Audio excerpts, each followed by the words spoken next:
ನಮಸ್ಕಾರ ಆಚಾರ್ಯ. ನಮಸ್ಕಾರ ಆಚಾರ್ಯ.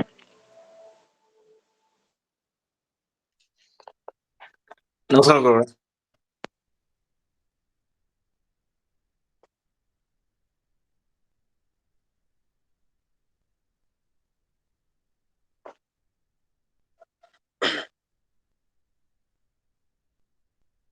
ಸುಮತಿಭಿರನುಮೇಜಂ ಶುಭ್ರಕಾಜಂ ಸಖಾಜಂ ಸುಖಮಜಮನಪಾಜಂ ಮುಕ್ತ್ಯುಪಾಜಂ ವಿಮಾಜಂ ನೃಹಜಮಹಮಮೇಜಂ ಛೇಜಮಾಂನಾ ಜಗೇಜಂ ಸದಜಮಸದಜೇಜಂ ಶ್ರೀಸಹಾಜಂ ಭಜೇಜಂ ತಪಸ್ವಾಧ್ಯಾಯ ಶುಶ್ರೂಷಾ ಕೃಷ್ಣಪೂಜಾರತಂ ಮುನಿಂ ವಿಶ್ವೇಶಮಿಷ್ಟದಂ ವಂದೇ ಪರಿವ್ರಾಟ್ ಚಕ್ರವರ್ತಿನಂ ಶ್ರೀಗುರುಭ್ಯೋ ನಮಃ ಹರಿಃ ಓಂ. ಶ್ರೀಜಃಪತ್ಯೇ ನಿತ್ಯ ಗಣಿತ ಗುಣಮಾಣಿಕ್ಯ ವಿಶದ ಪ್ರಭಾ ಜಾಲೋಲ್ಲಾಸೋಪಹತ ಸಕಲಾವದ್ಯ ತಮಸೆ ಜಗಜ್ಜನ್ಮಸ್ಥೇಮ ಪ್ರಳಯ ರಚನಾಶೀಲ ವಪುಷೆ ನಮೋ ಶೇಷಾಂ ನಾಜಸ್ಮೃತಿ ಹೃದಯ ದೀಪ್ತಾಯ ಹರಜೆ ಯೇನ ಪ್ರಾದುರಭಾವಿ ಭೂಮಿ ಬಲಜೆ ವ್ಯಸ್ತಾರಿ ಗೋಸಂತತಿ ಪ್ರಾಬೋಧಿ ಶ್ರುತಿ ಪಂಕಜಂ ಕರುಣಯಾ ಪ್ರಕಾಶಿತತ್ವಂ ಪರಂ ಧ್ವಾಂತಂ ಧ್ವಂ ಸಮನಾಜಿ ಸಾಧುನಿಕರಶ್ಚಾಕಾರಿ ಸನ್ಮಾರ್ಗಗಃ ತೇನ ವ್ಯಾಸದಿವಾಕರೇಣ ಸತತಂ ಮಾತ್ಯಾಜಿ ಮೇ ಮಾನಸಂ ವ್ಯಾಪ್ತಿರ್ಯಸ್ಯ ನಿಜೇ ನಿಜೇ ನಮಃ ಸಾ ಪಕ್ಷೇ ಸಪಕ್ಷೇ ಸ್ಥಿತಿಃ ವ್ಯಾವೃತ್ತಿಶ್ಚ ವಿಪಕ್ಷತೋಥ ವಿಷಯೇ ಸಕ್ತಿರ್ನ ವೈಬಾಧಿತೆ ನೈವಾಸ್ತಿ ಪ್ರತಿಪಕ್ಷಯುಕ್ತಿರತುಲಂ ಶುದ್ಧಂ ಪ್ರಮಾಣಂ ಸಮೇ ಭೂಯಾತ್ ತತ್ತ್ವವಿನಿರ್ಣಯಾಯ ಭಗವಾನ್ ಆನಂದತೀರ್ಥೋ ಮುನಿಃ ಭವತಿ ಯದನುಭಾವಾತ್ಯೇಡಮೂಕೋऽಪಿ ವಾಗ್ಮಿ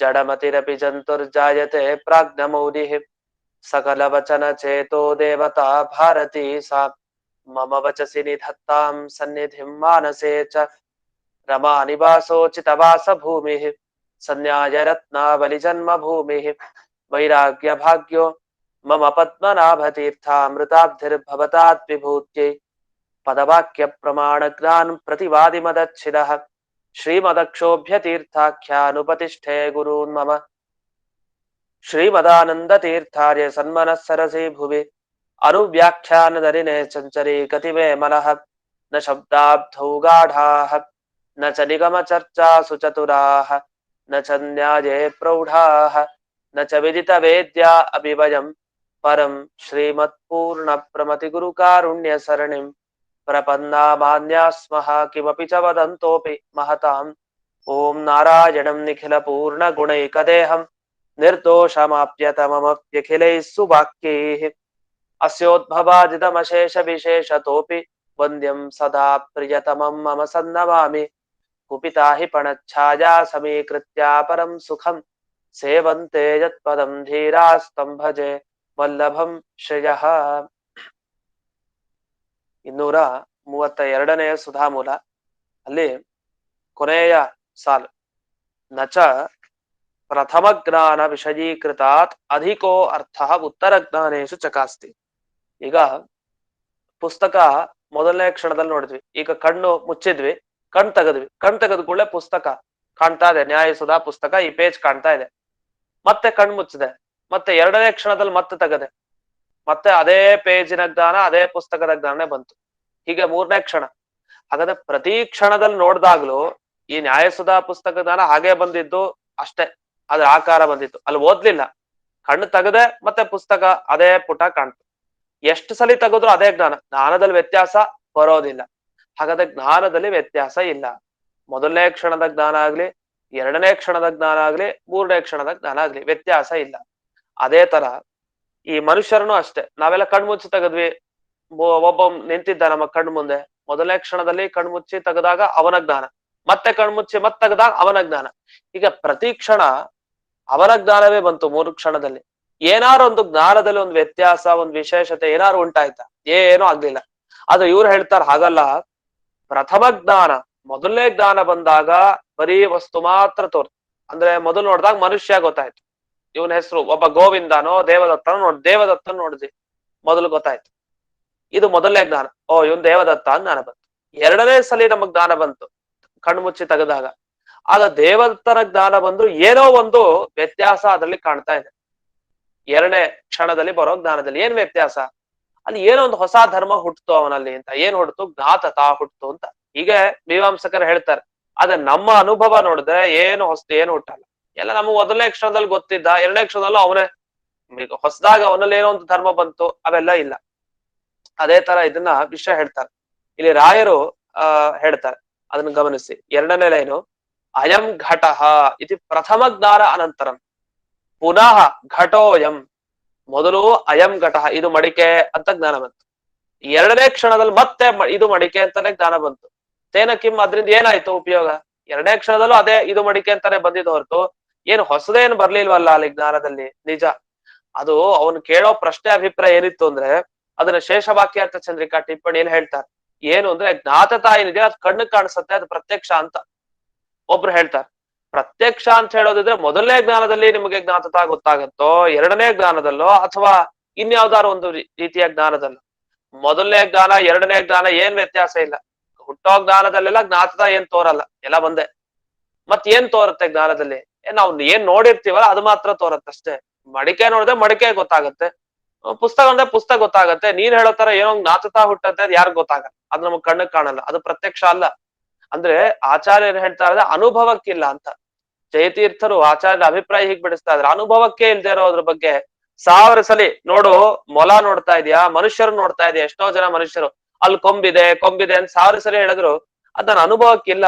ನೀ ಹೇಳ್ಬೋದು ಕೊಂಬಿದೆ, ಅಲ್ಲಿ ಹೊಸದಾಗಿ ಎರಡನೇ ಸಲ ನೋಡಿದಾಗ ಕೊಂಬ್ ಬಂದ್ಬಿಡ್ತು, ನೀವ್ ಹೇಳ್ಬೋದು. ಅದಕ್ಕೆ ನಮಗಂತೂ ಕಣ್ಣಕ್ ಕಾಡ್ತಾ ಇಲ್ಲ. ಇದ್ದದ್ದನ್ನ ಹೇಳಿ, ಸುಳ್ಳು ಹೇಳ್ಬೇಡಿ ಇಲ್ದೇ ಇರೋದನ್ನ. ಆ ತರ ಜ್ಞಾತತ ಅನ್ನೋದು ಇಲ್ಲ ಹೊಸದಾಗಿ. ಆ ಜ್ಞಾತತ ಏನ್ ಹೇಳಿ? ಇಲ್ಲ ಜ್ಞಾತತ ಇದೆ ಅಂತ ನೀವ್ ಹೇಳ್ಬೇಕು. ಹೇಗ್ ಹೇಳ್ತೀರಿ? ದ್ವೈತವಾದಿಗಳು ಹೀಗ್ ಹೇಳ್ತಾರ ಉತ್ತರ. ನೀವು ಆಕ್ಷೇಪ ಕೊಡ್ಬೇಕು. ಏನಂತ? ಜ್ಞಾತೋ ಘಟಃ, ಜ್ಞಾತೋ ಮನುಷ್ಯ, ಜ್ಞಾತೋ ನರಸಿಂಹ, ಜ್ಞಾತೋ ರಾಮ, ಎಲ್ಲ ನಮಗೆ ಜ್ಞಾತ ಜ್ಞಾತ ಅಂತ ಬರುತ್ತೆ. ಏನಿದು ಜ್ಞಾತ ಅಂದ್ರೆ ನಾವು ತಿಳ್ಕೊಂಡ್ವಿ ಅಂತ ಅರ್ಥ. ತಿಳಿಯಲ್ಪಟ್ಟಿರೋ ನರಸಿಂಹ. ಇದುವರೆಗೂ ಕಂಬದ ಒಳಗಡೆ ಇದ್ದ, ಕಂಬದಿಂದ ಹೊರಕ್ ಬಂದ್ಮೇಲೆ ನರಸಿಂಹ ಜ್ಞಾತಃ. ನನಗ್ ಚೆನ್ನಾಗ್ ಗೊತ್ತಾಯ್ತು, ಜ್ಞಾನ ಬಂತು ನನಗೆ ಅಂತ. ಹಾಗಾದ್ರೆ ನರಸಿಂಹನ ಜ್ಞಾನ ಬಂತು ಅಂತ ಹೇಳೋದಕ್ಕೆ ಜ್ಞಾತಃ ನರಸಿಂಹ ಅಂತ ಶಬ್ದ ಹೇಳ್ತೀರಿ. ಹಾಗಾದ್ರೆ ಜ್ಞಾತ ಅನ್ನೋ ಶಬ್ದ ಬಳಸೋದು ಜ್ಞಾತತ ಹುಟ್ಟಿತು ನರಸಿಂಹದೇವರಲ್ಲಿ ಅಂತಲ್ಲ, ಹೊರತು ಜ್ಞಾನ ನರಸಿಂಹದೇವರ ಬಗ್ಗೆ ನನಗ್ ಬಂತು ಅಂತ ಅರ್ಥ. ಹಾಗಾದ್ರೆ ಜ್ಞಾತತ ಅಂದ್ರೆ ಜ್ಞಾನ ಅಂತ ಅಷ್ಟೇ ಅರ್ಥ. ಹಾಗಾದ್ರೆ ಜ್ಞಾತೋ ಘಟಃ, ಜ್ಞಾತೋ ನರಸಿಂಹ, ಏನ್ ಬೇಕಾದ್ರೆ ಶಬ್ದ, ಬರೀ ಶಬ್ದ ಆಡಂಬರ ಆಯ್ತು ಹೊರತು ಅರ್ಥದಲ್ಲಿ ಏನು ವ್ಯತ್ಯಾಸ ಇಲ್ಲ. ಜ್ಞಾನ ಬಂತು ಅಂತ ಅಷ್ಟೇ ಅರ್ಥ. ಜ್ಞಾತಃ ಇತ್ಯತ್ರತು ಜ್ಞಾನಂ ವಿಷಯ ಇತಿ ಉಕ್ತಮೇವ. ಅದ್ರ ಬಗ್ಗೆ ನಾವು ಹೇಳಾಗಿದೆ. ಆದ್ರೆ ನಮ್ಮ ದ್ವೈತ ಸಿದ್ಧಾಂತದಲ್ಲಿ ಜ್ಞಾತತ ಒಪ್ಪಿದಿರೋ ಇಲ್ವೋ ನೋಡಿ. ನೀವ್ ಒಪ್ಪೋ ಜ್ಞಾತತ ನಾವ್ ಒಪ್ಪಿಲ್ಲ. ನಾವೇನ್ ಒಪ್ಕೊಳ್ಬೇಕಾಗಿದೆಯೋ ಜ್ಞಾತತ ಅದನ್ನ ನಾವ್ ಒಪ್ಕೊಂಡಿದೀವಿ ಅಂತ ಉತ್ತರ ಹೇಳಿದಾಗಾಯ್ತು. ಅಲ್ಲ, ನೀವ್ ಒಪ್ಪಿರೋ ಜ್ಞಾತತ ಅಂದ್ರೆ ಹೊಸದಾಗಿ, ಅದು ಜ್ಞಾನ ಅಲ್ಲವಂತೆ, ಜ್ಞಾನಕ್ಕಿಂತ ಬೇರೆದಾಗಿ ಒಂದು ಜ್ಞಾತತ ಒಂದು, ಅದ್ ನಾವ್ ಒಪ್ಲಿಲ್ಲ. ನಮ್ಮ ಮತದಲ್ಲಿ ಜ್ಞಾನವೇ ಜ್ಞಾತತ, ಜ್ಞಾತತಾವೇ ಜ್ಞಾನ. ಇದನ್ನ ಆಚಾರ್ಯರು ಅವತ್ತೇ ಹೇಳಿದ್ರು ಆ ಶ್ಲೋಕದಲ್ಲಿ. ಜ್ಞಾತ ಸಾಕ್ಷಿಗಂ ಜ್ಞಾನ ಗೋಚರಂ ಜ್ಞಾನಮೇವ ಅಂತ ಅಲ್ಲೇ ಮೊದಲನೇ ಹಿಂದಿನ ಶ್ಲೋಕಗಳಲ್ಲಿ ಹೇಳಿದ್ದಾರೆ. ಇಷ್ಟಾಗಿ ಶೇಷವಾಕ್ಯಾರ್ಥ ಚಂದ್ರಿಕಾ ಟಿಪ್ಪಣಿಯಲ್ಲಿ ಒಂದು ವಿರಮ್ಯ ವ್ಯಾಪಾರ ಅಂತ ನೆನೆ ದಿವಸ ಒಂದು ಶಬ್ದ ಹೇಳಿದೆ. ವಿರಮ್ಯ ವ್ಯಾಪಾರ ಅಂದ್ರೆ ವಾಕಿಂಗ್ ಉದಾಹರಣೆ ಕೊಟ್ಟೆ. ಅದು ತಡೆದು ನಡೆಯೋದು ಅಂತ ಅರ್ಥ, ವ್ಯಾಪಾರ ಮಾಡೋದು ಅಂತ. ವಿರಮ್ಯ ವ್ಯಾಪಾರ ಅಂತ. ಈ ವಿರಾಮ ಅಂತೆಲ್ಲ ಹೇಳ್ತೀವಲ್ಲ, ವಿರಾಮ ಸಿಕ್ತು, ವಿರಾಮ ಅಂದ್ರೆ ರಜೆ, ಹಾಲಿಡೇ, ವಿರಾಮ. ಅದು ವಿರಮ್ಯ ಆಗಿದೆ, ವಿಶ್ರಾಂತಿ ಅಂತ ತಾತ್ಪರ್ಯ. ಅದ್ರಲ್ಲಿ ಚಷಕ ಟಿಪ್ಪಣಿ ಅಂತ ಇದೆ, ಚಷಕ ಅಂತ. ಇವ್ರ ಹೆಸರು ಕೃಷ್ಣಾಚಾರ್ಯರು ಅಂತ, ಅವ್ರ ಟಿಪ್ಪಣಿ ಬರೆದಾರೆ ಚಷಕ ಅಂತ. ಆ ಟಿಪ್ಪಣಿಯಲ್ಲಿ ಶಬ್ದಕ್ಕೆ ಅರ್ಥ ಬರೀತಾರೆ, ವಿರಮ್ಯ ವ್ಯಾಪಾರ ಇತಿ. ಏನ್ ವಿರಮ್ಯ ವ್ಯಾಪಾರ ಅಂದ್ರೆ ವಿಶ್ರಾಂತಿ ಪೂರ್ವಕ ವ್ಯಾಪಾರ, ವಿಶ್ರಾಂತಿ ತಗೊಳ್ಳೋ ಮುಖಾಂತರ ಮತ್ತೆ ಮಾಡೋದು ಅಂತ ಅರ್ಥ. ಇದನ್ನ ವಿರಮ್ಯ ವ್ಯಾಪಾರ ಅಂತ ಕರಿತೀವಿ. ಇಲ್ಲಿ ಗಮನಿಸಿ ಎಷ್ಟು ಚೆನ್ನಾಗಿ ಹೇಳಿದ್ದಾರೆ, ವಿವರಣೆ ಕೊಟ್ಟಿದ್ದಾರೆ ಅದ್ರ ಬಗ್ಗೆ ಶೇಷವಾಕ್ಯಾರ್ಥ ಚಂದ್ರಿಕಾ ಟಿಪ್ಪಣಿಲಿ. 4ನೇ ಲೈನಲ್ಲಿ ಸಿಗತ್ತೆ ವಿರಮ್ಯ ಇತಿ ಅಂತ ಒಂದು ಶಬ್ದ ಹಾಕಿದ್ದಾರೆ ಬೋಲ್ಡ್. ಅದಾದ್ಮೇಲೆ ನಚ ಉಭಯ ಶಕ್ತಿಯುಕ್ತಸ್ಯಾಪಿ ಪುರುಷಸ್ಯ. 2 ತರ ಶಕ್ತಿ ಇರತ್ತೆ ಮನುಷ್ಯರಿಗೆ.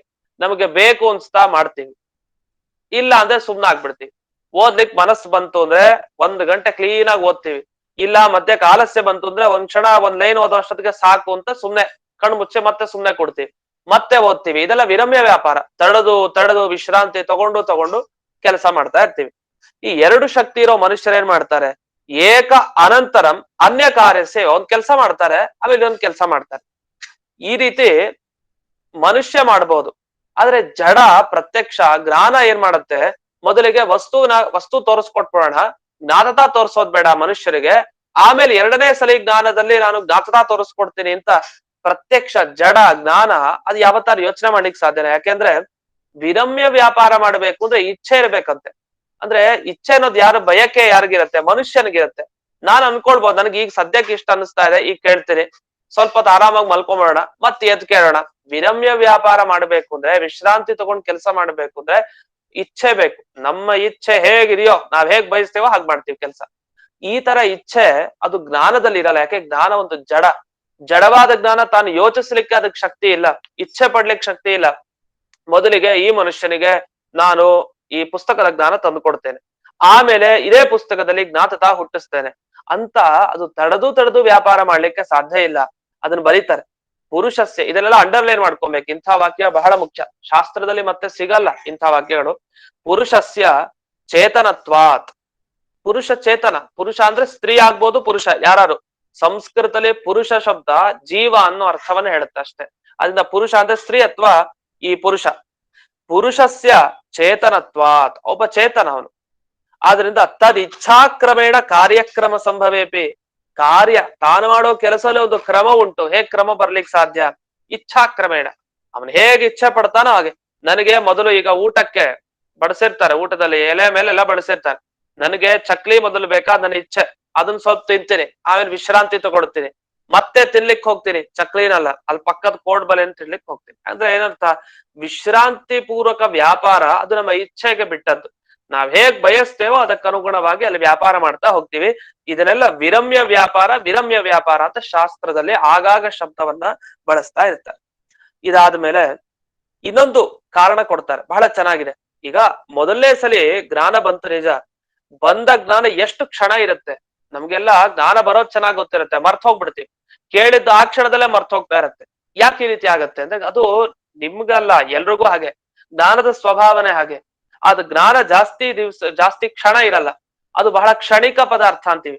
ಜ್ಞಾನ ಅದು ಇದ್ದೆ ಅದು ಹುಟ್ಟತ್ತೆ. ಮೊದಲನೇ ಕ್ಷಣದಲ್ಲಿ ಹುಟ್ಟೋದು ಜ್ಞಾನ ಹುಟ್ಟತ್ತೆ. ಏನೋ ನೋಡ್ತೀವಿ ಕಣ್ಣಿನಿಂದ, ಮೊದಲನೇ ಕ್ಷಣ ಹುಟ್ಟಿತು. ಹುಟ್ಟಾದ್ಮೇಲೆ ಅದು ಇರತ್ತೆ, ಎರಡನೇ ಕ್ಷಣದಲ್ಲಿ ಇದೆ, ಮೂರನೇ ಕ್ಷಣದಲ್ಲಿ ಹೊರಟೋಗ್ಬಿಡತ್ತಷ್ಟೇ.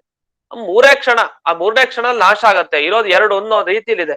ಹಾಗಾದ್ರೆ ಮೊದಲನೇ ಕ್ಷಣದಲ್ಲಿ ಹುಟ್ಟೋದು, ಎರಡನೇ ಕ್ಷಣದಲ್ಲಿ ಅದು ಇರೋದು, ಮೂರನೇ ಕ್ಷಣದಲ್ಲಿ ಅದು ನಾಶ ಆಗೋದು. ಈ ತರ ಇದೆ ಪರಿಸ್ಥಿತಿ. ಎಲ್ಲೋ ಕೆಲವು ಜ್ಞಾನ ಮಾತ್ರ ಸ್ವಲ್ಪ ಮುಂದಕ್ಕೂ ಹೋಗುತ್ತಂತೆ, ಒಂದ್ ಕ್ಷಣ ಅಷ್ಟೇ.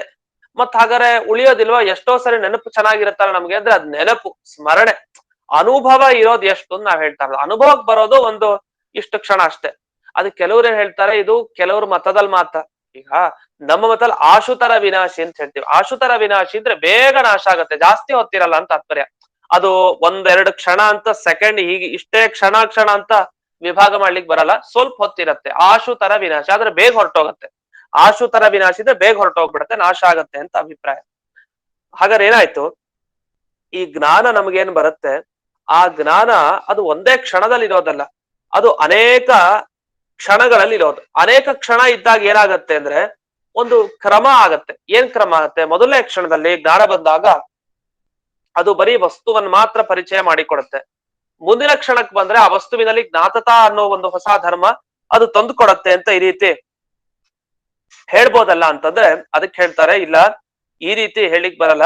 ಯಾಕೆಂದ್ರೆ ಜನ್ಮ ಅತಿರಿಕ್ತ ವ್ಯಾಪಾರ ಅಭಾವೇನ ಜಾತಾಯ ಬುದ್ಧಿ. ಈಗ ಜ್ಞಾನದ ಕೆಲಸ ಎಷ್ಟು ಅಂದ್ರೆ, ಅದು ಹುಟ್ಟೋದಷ್ಟೇ ಕೆಲಸ, ಆಮೇಲೆ ಅದರಿಂದ ವಿಭಾಗ ಅದೇ ಮಾಡ್ಕೊಡುತ್ತೆ, ಅದೆಲ್ಲ ಜಡ. ಅಷ್ಟ್ ಶಕ್ತಿ ಇಲ್ಲ ಜ್ಞಾನಕ್ಕೆ. ಇವಾಗ ನಮ್ ಕಣ್ಣಿದೆ, ಕಣ್ಣು ತೆಗೆದು ಯಾವ್ದೋ ಒಂದು ವಸ್ತು ನೋಡಿದ್ರೆ ಜ್ಞಾನ ಬರೋದು, ಹುಟ್ಟೋದಷ್ಟೇ ಕೆಲಸ ಜ್ಞಾನದ್ದು. ಆ ಜ್ಞಾನ ಹುಟ್ಟಬೇಕಾದ್ರೆ ಒಂದೇ ಸಲಿ ಹುಟ್ಟೋದು, ಮತ್ತೆ ಆ ಜ್ಞಾನವೇ ಏನೋ ಚಕಮಕಿ ಮಾಡಿ ಮತ್ತೇನೋ ಒಂದು ಹೊಸದಾಗಿ ಒಂದು ಧರ್ಮ ಆ ವಸ್ತುವಿನಲ್ಲಿ ಹುಟ್ಟಿಸಿ, ಇದೆಲ್ಲ ಇಲ್ಲ. ಅದು ಜ್ಞಾನ ಜಡ ಅಂತ ಇಷ್ಟು ಇಲ್ಲಿ ವಿವರಣೆ ಕೊಟ್ಟಿದ್ದಾರೆ. ಶೇಷವಾಕ್ಯಾರ್ಥ ಚಂದ್ರಿಕಾ ಟಿಪ್ಪಣಿ ಅದರ ವಿಚಾರವನ್ನ ಹೇಳಿದೆ. ಇನ್ನು ಮುಂದಕ್ಕೆ ಹೋಗೋಣ. 233ನೆಯ ಸುಧಾಮೂಲ, ಅಲ್ಲಿ ಶ್ಲೋಕವನ್ನ ಹೇಳ್ಕೊಡ್ತೇನೆ.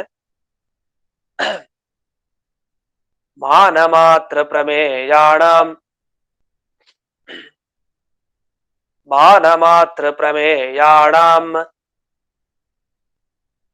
ತದುಚ್ಛಿತ್ತಿರ್ನ ಹಿ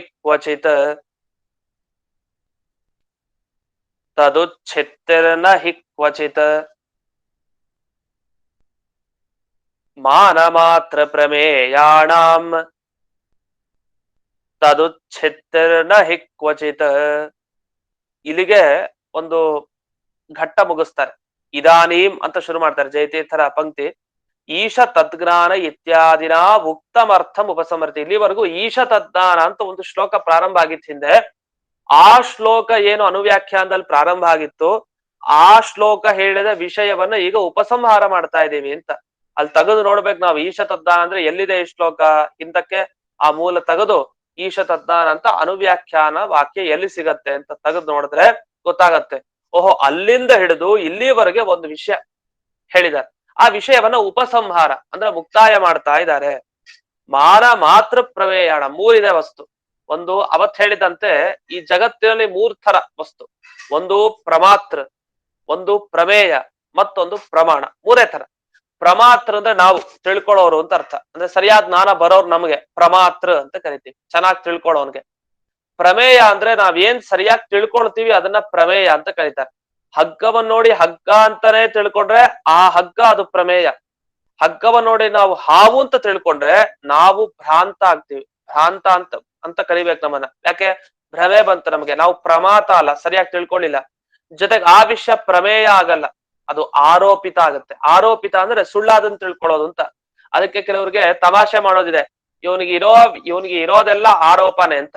ಬರೀ ಆರೋಪ ಮಾಡ್ತಾನೆ, ಆರೋಪಿತವಾದ ವಿಷಯನೇ ತುಂಬಿಕೊಂಡಿದ್ದಾನೆ ತಲೆಯಲ್ಲಿ ಅಂತ. ಆರೋಪಿತವಾದವನ್ ನೀನು ಅಂತ ಅದೇ ಅರ್ಥ. ನೀನೇ ಆರೋಪಿತ, ನೀನು ಮಿಚ್ಚ, ನೀನು ಸುಳ್ಳು, ನೀನ್ ತಿಳ್ಕೊಂಡಿರೋದು ಸುಳ್ಳು, ನಿನ್ಗಿರೋದು ಭ್ರಮೆ ಅಂತ. ಆರೋಪ, ಆರೋಪಿತ ಇದೆಲ್ಲ ಬಂದ್ರೆ ಶಾಸ್ತ್ರದಲ್ಲಿ ಈ ತರ ಸುಳ್ಳು ಅಂತ ಅರ್ಥ, ಭ್ರಮೆ ಅಂತ ಅರ್ಥ. ಈ ಅರ್ಥದಲ್ಲೆಲ್ಲ ಬಳಸ್ತಾ ಇರ್ತಾರೆ. ಪ್ರಕೃತ ಇಲ್ಲಿ ಸತ್ಯ ಅನ್ಬೇಕಾದ್ರೆ ಪ್ರಮಾತೃ, ಪ್ರಮೇಯ ಅಂತ ಎಲ್ಲ ಹೇಳೋದಿದೆ. ಇನ್ನು ಪ್ರಮಾಣ ಅಂದ್ರೆ ಅಲ್ಲಿ ವಸ್ತು ಏನೋ ಮುಂದಕ್ಕಿದೆ, ನಾವು ಇದೀವಿ, ಕಣ್ಣು ಬೇಕಲ್ಲ, ಕಣ್ಣೇ ಇಲ್ದೇ ಇದ್ರೆ ಹೇಗ್ ನೋಡ್ಲಿಕ್ಕೆ ಸಾಧ್ಯ ವಸ್ತುನ? ಹಾಗಾದ್ರೆ ಕಣ್ಣು ಪ್ರಮಾಣ. ಹಾಗಾದ್ರೆ ಪ್ರಮಾಣ, ಪ್ರಮಾತೃ, ಪ್ರಮೇಯ, ಈ ತರ 3 ರೀತಿ ಜಗತ್ತಿನಲ್ಲಿದೆ. ತದುಚ್ಛಿತ್ತಿ ನಹಿ ಕ್ವಚಿತ. ಉಚ್ಛಿತ್ತಿ ಇಲ್ಲ ಅಂತ. ಉಚ್ಛಿತ್ತಿ ಅಂದ್ರೆ ನಾಶ ಅಂತ ಅರ್ಥ. ಅದನ್ನ ಬಾಧ ಅಂತ ಇಲ್ಲಿ ಬಿಡಿಸಿದ್ದಾರೆ ಜಯತೀರ್ಥರು. ಉಚ್ಛಿತ್ತಿ ಅಂದ್ರೆ ಬಾಧ, ನಾಶ. ಎಂದಿಗೂ ಕೂಡ ಒಂದು ದಿವಸ ಪ್ರಮಾತೃ, ಪ್ರಮೇಯ, ಪ್ರಮಾಣ ಇದೆಲ್ಲ ಸುಳ್ಳು, ಇದು ಯಾವ್ದು ಇಲ್ಲ, ಈ ತರ ಆಗ್ಲಿಕ್ಕೆ ಸಾಧ್ಯ ಇಲ್ಲ. ಅನಿತ್ಯ ಆಗ್ಬೋದು, ಏನೋ ಒಂದಿಷ್ಟು ಕಾಲ ಇರ್ಬೋದು, ಹೋಗ್ಬೋದು, ನಿಜ. ಒಂದಿಷ್ಟು ಕಾಲ ಇದ್ದು ಹೋಗತ್ತೆ ಅಂದ್ ಕೂಡ ಸುಳ್ಳು ಅಂತ ಅರ್ಥ ಅಲ್ಲ. ಈಗ ನಾವು ಇರ್ತೀವಿ, ಆತ್ಮನಿದಾನೆ, ದೇಹ ಇರತ್ತೆ, ಒಂದು 70-80 ವರ್ಷ ಇರತ್ತೆ, ಆಮೇಲೆ ಹೋಗತ್ತೆ ದೇಹ. ಹಾಗಂತ ಕೂಡ ಆತ್ಮನೇ ಹೊರಟೋಗ್ಬಿಟ್ಟ, ಇದೆಲ್ಲ ಸುಳ್ಳು, ದೇಹ ಬಂದಿದ್ದಿಲ್ಲ. ದೇಹ ಬಂದದ್ದು ಸತ್ಯ, ನಾವು ಬದುಕಿದ್ದು ಸತ್ಯ, ನಾವು ಓಡಾಡಿದ್ದು ಸತ್ಯ, ನಾವು ಆನಂದ ಪಟ್ಟಿದ್ದು, ದುಃಖ ಪಟ್ಟಿದ್ದು ಎಲ್ಲವೂ ಸತ್ಯ. ಆದ್ರೆ ಶಾಶ್ವತ ಅಲ್ಲ ಅಷ್ಟೇ, ಅಶಾಶ್ವತ. ಒಂದ್ ದಿವ್ಸ ಹೋಗ್ಬೇಕಷ್ಟೇ. ಒಂದ್ ದಿವ್ಸ ಹೋಗತ್ತೆ ಅದು ಕೂಡ ಸುಳ್ಳು ಅಂತ ನಾವು ಪರಿಗಣಿಸೋ ಹಾಗಿಲ್ಲ. ಇದನ್ನು ನಾವು ಇಲ್ಲಿ ತಿಳ್ಕೊಳ್ಬೇಕು. ಮಾನ ಮಾತ್ರ ಪ್ರಮೇಯಾಣಂ ತದುಚ್ಛಿತ್ತಿರ್ ನಹಿ ಕ್ವಚಿತ್ ಅಂತ ಇಷ್ಟು ವಿವರಣೆ ಮಾಡಿ ಮುಂದೆ 234ನೆಯ ಸುಧಾ ಮೂಲಕ ಬರೋಣ. ಪ್ರಕೃತಂ ಉಪಸಂಹರನ್ ಸ್ವಪ್ನಸ್ಯ ಮಿಥ್ಯಾತ್ವಂ ಹೇತ್ವಂತರೇಣ ದೂಷಯತಿ. ಈಗ ಸ್ವಪ್ನ ಪದಾರ್ಥಗಳ ಬಗ್ಗೆ ಬಂದ್ರು. ಕನಸಿನಲ್ಲಿ ನಾವೇನು ವಸ್ತುವನ್ನ ನೋಡ್ತೀವಿ ಅದು ಸುಳ್ಳು ಅಂತ, ಮಿಥ್ಯಾ ಅಂತ ಬೇರೆಯವರು ಪ್ರತಿವಾದಿಗಳು ಹೇಳಿದ್ರು, ಅದ್ವೈತಿಗಳು ಹೇಳ್ತಾರೆ, ಅದ್ವೈತ ದರ್ಶನದವರು. ಅವ್ರು ಹೇಳಿದ್ ಸರಿ ಇಲ್ಲ ಅಂತ ಇನ್ನೊಂದು ಕಾರಣ ಕೊಡ್ತೀವಿ, ಇನ್ನೊಂದು ಕಾರಣ ಕೊಟ್ಟು ಅವರನ್ನ ಖಂಡನೆ ಮಾಡ್ತೀವಿ ಅಂತ ಹೇಳ್ತಾರೆ. ಸ್ವಾಪ್ನಾನಾಂ ಅಪಿ ಚೈತೇಷಾಂ, ಸ್ವಾಪ್ನಾನಾಮಪಿ ಚೈತೇಷಾಂ ನ ಬಾಧೋ ದೃಶ್ಯತೆ ಕ್ವಚಿತ್, ನ ಬಾಧೋ ದೃಶ್ಯತೆ ಕ್ವಚಿತ್.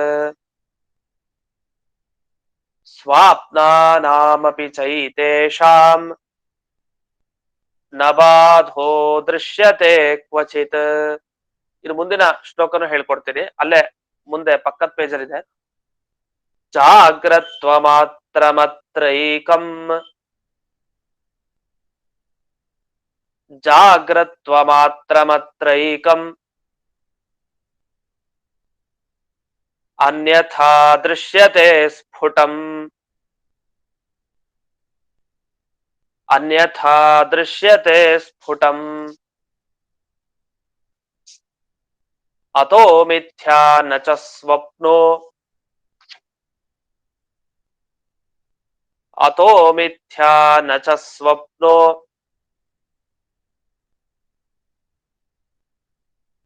ಅಲ್ಲಿ ಮುಂದೆ ಅದೇನ್ ಮಾಡಿದ್ದಾರೆ, ಒಂದೊಂದೇ ಪದ ಹಾಕಿದ್ದಾರೆ, ಅದು 2 ಪೇಜ್ ಸೇರಿಸ್ಕೊಂಡು ಹೇಳ್ಬೇಕು ಮುಂದಿಂದಕ್ಕೆ. 235ನೇ ಸುಧಾಮೂಲದಲ್ಲಿದೆ, ಅದು ಈ ಶ್ಲೋಕದ ಕೊನೆ ಭಾಗ. ಅದು ಜಾಗ್ರದ್ವಜ್ಜಾಗ್ರದೇವ ಚ ಜಾಗ್ರದ್ವತ್ ಜಾಗ್ರದೇವ ಚ. ಈಗ ಪೂರ್ತಿ ಒಮ್ಮೆ ಶ್ಲೋಕ ಹೇಳ್ತೀನಿ. ಸ್ವಾಪ್ನಾನಾಮಪಿ ಚೈತೇಷಾಂ ನ ಬಾಧೋ ದೃಶ್ಯತೆ ಕ್ವಚಿತ್ ಜಾಗ್ರತ್ವಮಾತ್ರಮತ್ರೈಕಂ ಅನ್ಯಥಾ ದೃಶ್ಯತೆ ಸ್ಫುಟಂ ಅತೋ ಮಿಥ್ಯಾ ನ ಚ ಸ್ವಪ್ನೋ ಜಾಗ್ರದ್ವತ್ ಜಾಗ್ರದೇವ ಚ ಅಂತ. ಇದಕ್ಕೇನರ್ಥ ಅಂದ್ರೆ ಅತಃ ಹೇಗೆ ಜಗತ್ತಿನಲ್ಲಿ ಹೊರಗಿನ ಪದಾರ್ಥ ಪ್ರಮಾಣ ಪ್ರಮಾತೃ ಪ್ರಮೇಯ ಅಂತ ಹೊರಗಡೆ ನಾವು ನೋಡ್ತಾ ಇದೀವಿ. ಆಗ್ಲೇ ಹೇಳಿದೆ ಹಗ್ಗ ಪ್ರಮೇಯ, ನಾವು ಪ್ರಮಾತೃ, ನಮ್ಮ ಕಣ್ಣು ಪ್ರಮಾಣ. ಅದೇ ತರ ಕನಸಿನಲ್ಲೂ ಇದೇ ತರ ತಾನೆ, ಅಲ್ಲೂ ಒಬ್ಬ ನೋಡ್ತಾನೆ. ಯಾರು? ನಾವೇ ನೋಡ್ತಾ ಇದೀವಿ, ನಮ್ಮ ಮನಸ್ಸಿನಿಂದ ನೋಡ್ತಾ ಇದೀವಿ. ಹಾಗಾದ್ರೆ ಪ್ರಮಾತೃ ಇದ್ದಾನೆ ಕನಸಿನಲ್ಲಿ, ನೋಡ್ತಾ ಇರೋನು. ನೋಡೋ ವಸ್ತು ಇದೆ, ಆನೆ ನೋಡ್ತಾ ಇದೀವಿ, ಅದು ಪ್ರಮೇಯ. ಪ್ರಮಾಣ ಯಾವುದು? ನಮ್ಮ ಮನಸ್ಸು, ಅದನ್ನ ನೋಡ್ತಾ ಇದೀವಿ, ಕಣ್ಣಿನಿಂದ ನೋಡ್ತಾ ಇಲ್ಲ. ವ್ಯತ್ಯಾಸ ಅದೊಂದಿದೆ. ಕನಸಲ್ಲಿ ಕಣ್ಣಿನಿಂದ ನೋಡೋದಲ್ಲ, ಮನಸ್ಸಿನಿಂದ. ಯಾಕಂದ್ರೆ ಕಣ್ಣಿನಿಂದ ನೋಡ್ಬೇಕು ಅಂದ್ರೆ ಕಣ್ಣು ಅದು ವಿಶ್ರಾಂತಿಯಲ್ಲಿದೆ, ಕಣ್ಣು ಮುಚ್ಕೊಂಡಿದೀವಿ, ಕಣ್ಣಿಂದ ಕನಸು ಹೇಗೆ ಕಾಣೋದು? ಅದು ಸಾಧ್ಯ ಇಲ್ಲ. ಅಂತೂ ಸ್ವಾಪ್ನಾನಾಮಪಿ ಚ ಏತೇಷಾಂ, ಸ್ವಪ್ನ ಕಾಲದಲ್ಲೂ ಕೂಡ ನಾವೇನ್ ನೋಡ್ತೀವಿ, ಯಾರು ನೋಡ್ತಾರೆ, ಜೊತೆಗೆ ಯಾವುದರಿಂದ ನೋಡ್ತಾನೆ? ಕಣ್ಣಿನಿಂದಲೋ, ಕಣ್ಣಿನಿಂದ ಅಂತ ಹೇಳ್ಬೇಕು ನಾವು. ಕಣ್ಣು ಅಂದ್ರೆ ಕಣ್ಣಿನ ಸ್ಥಾನದಲ್ಲಿ ಮನಸ್ಸಿದೆ. ಯಾಕೆ? ಮನಸ್ಸಿನ ಪರಿಣಾಮ ಸಂಸ್ಕಾರ, ಸಂಸ್ಕಾರನೇ ಆ ಪದಾರ್ಥ ಆಗಿರೋದು. ಅದನ್ನ ಹಿಂದೆ ಎಲ್ಲ ನಾವು ಕೇಳ್ತೀವಿ. ಅಂತೂ ಸ್ವಪ್ನ ಕಾಲದಲ್ಲೂ ಕೂಡ ಹೇಗೆ ಹೊರಗಿನ ಕಾಲದಲ್ಲಿ ಅಂದ್ರೆ ಜಾಗೃತ್ ಕಾಲ ಎಚ್ಚರ ಇದ್ದಾಗ ಹೇಗೆ ಎಲ್ಲ ಪದಾರ್ಥಗಳನ್ನ ಸತ್ಯ ಅಂತ ಹೇಳ್ತೀವೋ, ಸ್ವಪ್ನ ಕಾಲದಲ್ಲೂ ಹಾಗೆ ಒಪ್ಪಬೇಕು ಅಂತ ಮತ್ತೆ ಆ ವಿಷಯವನ್ನ ಹೇಳಿದ್ರು. ಇದು ಹೇಳಾದ್ಮೇಲೆ ಒಂದು ಪ್ರಶ್ನೆ ಮಾಡ್ಕೊಳ್ತಾರೆ. ಅಲ್ಲ, ಸ್ವಪ್ನಾದುತ್ಥಿತಸ್ಯ ನ ಅತ್ರ ಗಜಃ ಅಭೂತ್. ಅಲ್ಲ, ಸ್ವಪ್ನ ಬಿದ್ದ ಮೇಲೆ ಆನೆ ಬಗ್ಗೆ ಸ್ವಪ್ನ ಬಂತು, ಅವನು ಎದ್ದ ಮೇಲೆ ನಾತ್ರ ಗಜೋ ಅಭೂತ್. ಅಲ್ಲ, ಇಲ್ಲ ಆನೆ ಇರ್ಲಿಲ್ವಲ್ಲ ಅಂತ ಎಲ್ಲರಿಗೂ ಸಹಜ ತಾನೆ. ಮನೇಲಿ ಮಲ್ಕೊಂಡಿದ್ವಿ, ಮಲ್ಕೊಂಡು ಎದ್ಮೇಲೆ ನಮ್ಮ ಮನೇಲಿ ಆನೆ ಇರ್ಲಿಲ್ಲ ಅಂತ ಅವ್ರಿಗೆ ಸರಿಯಾಗಿ ಜ್ಞಾನ ಬರುತ್ತಲ್ಲ. ಅದ್ಮೇಲೆ ಆನೆಯ ಬಗ್ಗೆ ಬಿದ್ದ ಸ್ವಪ್ನ ಕನಸೋದ್ ಸರಿ ಇಲ್ಲ ಅಂತ ಆಯ್ತಲ್ಲ, ಆನೆ ಸುಳ್ಳು ಅಂತ ಆಯ್ತಲ್ಲ. ಆದ್ರಿಂದ ನೀವು ಹೇಗ ಅದನ್ನ ಸತ್ಯ ಅಂತ ಇಷ್ಟಾದ್ರೂ ಸತ್ಯ ಸತ್ಯ ಅಂತ ಯಾಕೆ ಹಠ ಯಾಕೆ ಅಂತ ಪ್ರಶ್ನೆ ಕೇಳಿದ್ರೆ ಅದಕ್ಕೆ ಉತ್ತರ ಹೇಳ್ತಾರೆ. ಜಾಗ್ರತ್ವ ಮಾತ್ರಂ ಅತ್ರ ಏಕಂ. ನಿಜ, ಸ್ವಪ್ನದಲ್ಲಿ ನಾವು ಕನಸದಲ್ಲಿ ಎಲ್ಲಾ ಸತ್ಯ ಅಂತ ನಾವ್ ಹೇಳಿಕ್ ಹೊರಡ್ಲಿಲ್ಲ, ಒಂದ್ ಅಂಶ ಸುಳ್ಳಿದೆ ಅಂತೆ. ಏನು ಸುಳ್ಳಿದೆ ಅಂದ್ರೆ ಜಾಗ್ರತ್ವ ಮಾತ್ರ. ಒಂದ್ ವೇಳೆ ಹೊರಗಿನ ಆನೆಯೇ ಒಳಗಿನ ಆನೆ, ಅದನ್ನೇ ನಾವು ನೋಡ್ತಾ ಇರೋದು ಅಂತ ತಿಳ್ಕೊಂಡ್ರೆ ಅದು ಸುಳ್ಳು, ಅದು ತಪ್ಪು. ಯಾಕೆ? ಜಾಗ್ರತ ಹೊರಗಿನ ಆನೆ ನಮ್ಮ ಮನೆ ಒಳಗಡೆ ಬರ್ಲಿಕ್ಕೆ ಸಾಧ್ಯ ಇಲ್ಲ. ಅದು ದೇಹದ ಒಳಗಡೆ ನಾವು ಕನಸು ಕಾಣ್ತಾ ಇದೀವಿ, ಅದಂತೂ ಖಂಡಿತ ಬರ್ಲಿಕ್ಕೆ ಸಾಧ್ಯ ಇಲ್ಲ. ಅದರಿಂದ ಅದೊಂದು ಮಾತ್ರ ಅನ್ಯಥಾ ದೃಶ್ಯತೆ ಸ್ಫುಟಂ. ಅದು ಬೇರೆ ತರನೇ ಅನ್ಯಥಾ ದೃಶ್ಯತೆ, ಬೇರೆ ತರನೇ ಕಾಣಿಸ್ತಾ ಇದೆ ಸ್ಪಷ್ಟವಾಗಿ. ಆದ್ರಿಂದ ಅದೊಂದು ಅಂಶ ಬಿಡ್ಬೇಕು, ಅದಂಶ ಕಂಡ್ರೆ ಖಂಡಿತ ಸುಳ್ಳೆ.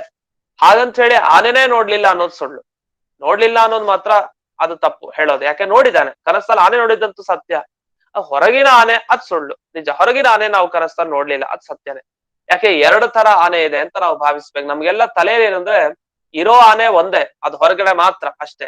ಇರೋ ಮನುಷ್ಯರೆಲ್ಲ ಹೊರಗಡೆನೆ, ಇರೋ ಏನೇನಿದೆ ಅದೆಲ್ಲ ಹೊರಗಡೆ, ಒಳಗಡೆ ಏನೂ ಇಲ್ಲ ಅಂತ ಇದೆ ಒಳಗಡೆ. ನಮ್ಮ ಮನಸ್ಸಲ್ಲಿ ಸಂಸ್ಕಾರವಾಗಿರತ್ತೆ, ಅದೆಲ್ಲ ಪರಿಣಾಮ ಆಗತ್ತೆ.